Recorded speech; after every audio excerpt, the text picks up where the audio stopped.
Não há dados suficientes.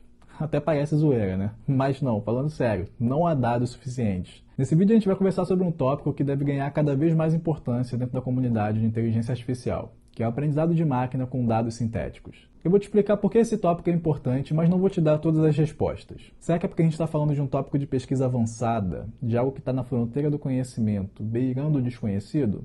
Pode ser. Mas mesmo sobre o pouco que eu já sei, eu não vou aprofundar tanto nesse vídeo, porque eu vou dar uma série de 3 seminários sobre esse tema lá no IMPA. Então fica no vídeo para descobrir como assistir. Fala pessoal, eu sou o Alisson e esse é o canal Programação Dinâmica.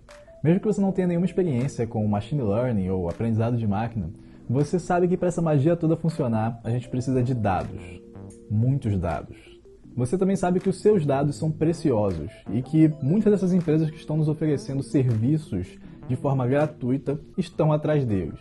E a gente produz uma quantidade absurda de dados diariamente só com as nossas interações normais na internet. Então só no Instagram as pessoas publicam milhões de fotos todo dia. E só no YouTube, mais de 500 horas de vídeo são publicadas por minuto. Por minuto. E se você for contar notícias, textos, comentários e toda a internet fora das redes sociais, você vai se deparar com um volume de dados que é tão grande que é até difícil ter dimensão. Mas mesmo com esse volume absurdo de dados sendo produzidos, para muitas situações de aprendizado de máquina, não há dados suficientes. E já há muitos estudos na direção de utilizar dados sintéticos, ou seja, dados gerados pelo próprio computador para treinar modelos de aprendizado de máquina. No primeiro momento isso pode parecer contraditório, mas eu vou te dar uma noção de como as máquinas aprendem para que você possa entender um pouco das restrições que existem sobre o aprendizado com esses dados. Uma das formas mais comuns da gente treinar modelos de aprendizado de máquina é uma técnica chamada aprendizado supervisionado. Nessa abordagem, a gente precisa de pares de valores de entrada, valores que a gente vai querer que o computador avalie, e também valores de saída, o resultado que a gente espera que ele dê. Então, por exemplo, você pode ter como entrada valores que são imagens de alguns animais, e como saída desejada, como resultado desse algoritmo, você pode querer que o computador te diga o nome daquele animal, certo? Então, como entrada você tem uma imagem, e como saída você vai ter um número que identifica o nome daquele animal. Então o que a gente quer que o computador aprenda é uma estimativa de uma função que seja capaz de transformar um valor de entrada, uma imagem de um animal, em um valor de saída. No caso, algo que nos permita identificar o nome daquele animal. Se você já teve alguma experiência com programação e sabe o que é um algoritmo, por exemplo, entende aquela descrição como um passo a passo para realizar uma determinada tarefa, você pode fazer um paralelo com essa situação que eu estou te mostrando.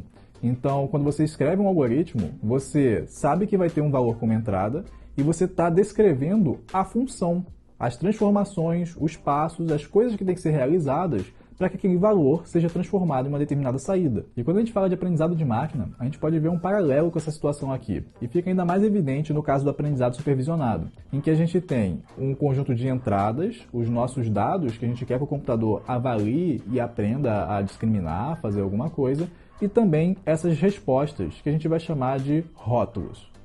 Então, se a gente tiver dados rotulados, que são esses pares de valores de entrada e saída, a gente consegue pedir para o computador estimar qual seria a função que representa essa transformação.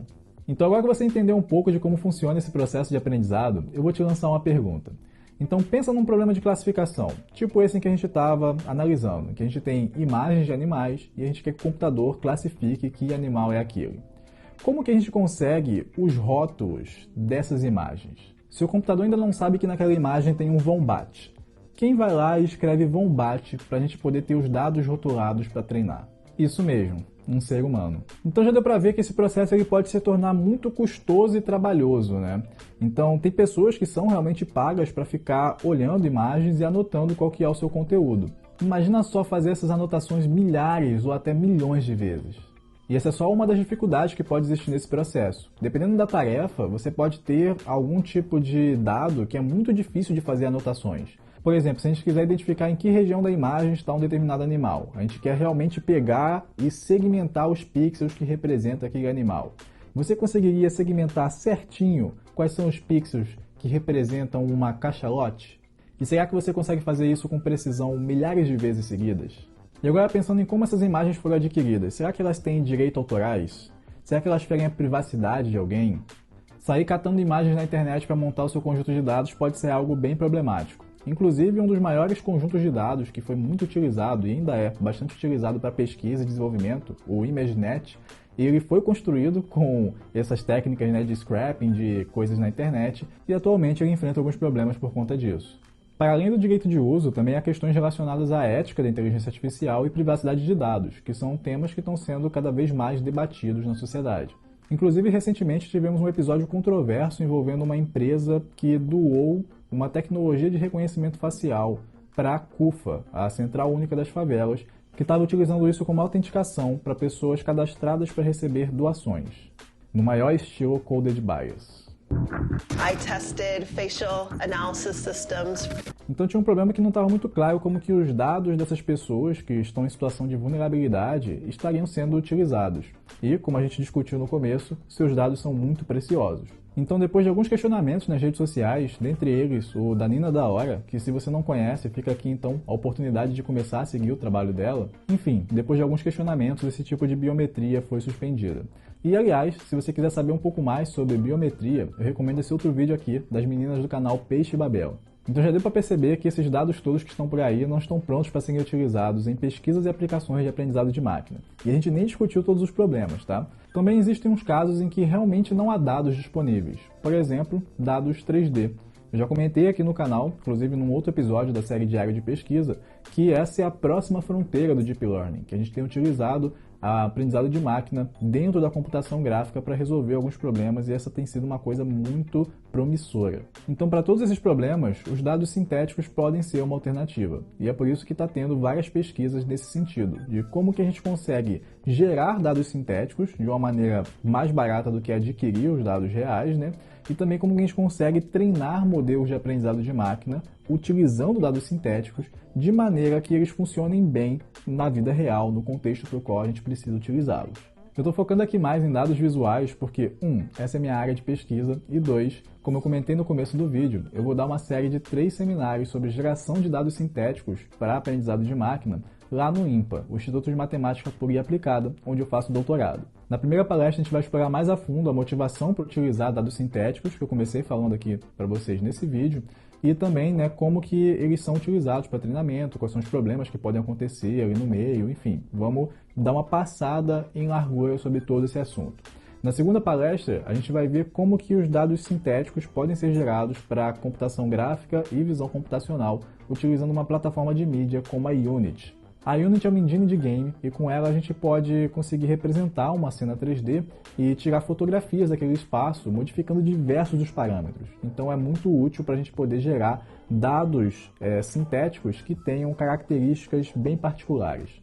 E na terceira palestra a gente vai para algo um pouquinho mais além, que é o aprendizado de máquina dentro de simulações. Então, para algumas pessoas isso pode parecer uma viagem, mas eu sei que para as pessoas que nos acompanharam lá na Twitch, nos seminários que a gente fez, ou que se tornaram membro do canal e assistiram depois, essas pessoas viram com a gente uma palestra que aconteceu na NVIDIA GTC, a GPU Technology Conference, em que um pesquisador apresentou como que ele treinou em uma simulação robôs para operarem no mundo real, né? Então ele queria que um robô fosse capaz de reconhecer objetos, de verificar qual que é a pose, né? A posição e a orientação daquele objeto para ele conseguir pegar o objeto, ele conseguir navegar em um ambiente real, que era tipo uma cozinha lá, e realizar tarefas tipo guardar um objeto dentro de um armário, sabendo que ele tem que abrir a gaveta, né? Pegar o objeto, colocar dentro do armário, esse tipo de coisa. E muito do que foi apresentado ali foi treinado dentro de um ambiente virtual, uma simulação 3D. Aliás, já na abertura da GTC, eles pegaram um trecho para comentar sobre como a BMW, a fabricante de carros, tinha feito uma réplica digital completa de uma das suas fábricas para treinar robôs para realizar tarefas. Então eles não só simularam o ambiente, como simularam processos, as pessoas andando e trabalhando, porque o robô ele tem que conseguir transitar por aquele ambiente com segurança. Então há várias perguntas que podem estar rondando a sua cabeça agora, né? Tipo, será que essas imagens sintéticas elas têm que ser fotorrealistas? Elas têm que realmente simular a fundo o nosso mundo real? Será que a gente precisa ainda de dados reais para misturar com os sintéticos? Como que isso funciona? Será que a gente sempre consegue transferir esse aprendizado no sintético para o mundo real? Mas como eu disse, hoje eu não vim para responder, eu vim para te instigar.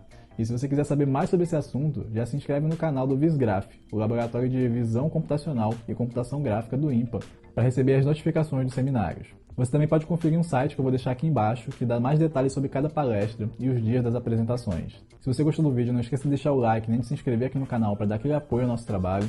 Compartilhe com outras pessoas que você acha que faz sentido, isso ajuda muito o nosso trabalho aqui no YouTube. Muito obrigado e até a próxima.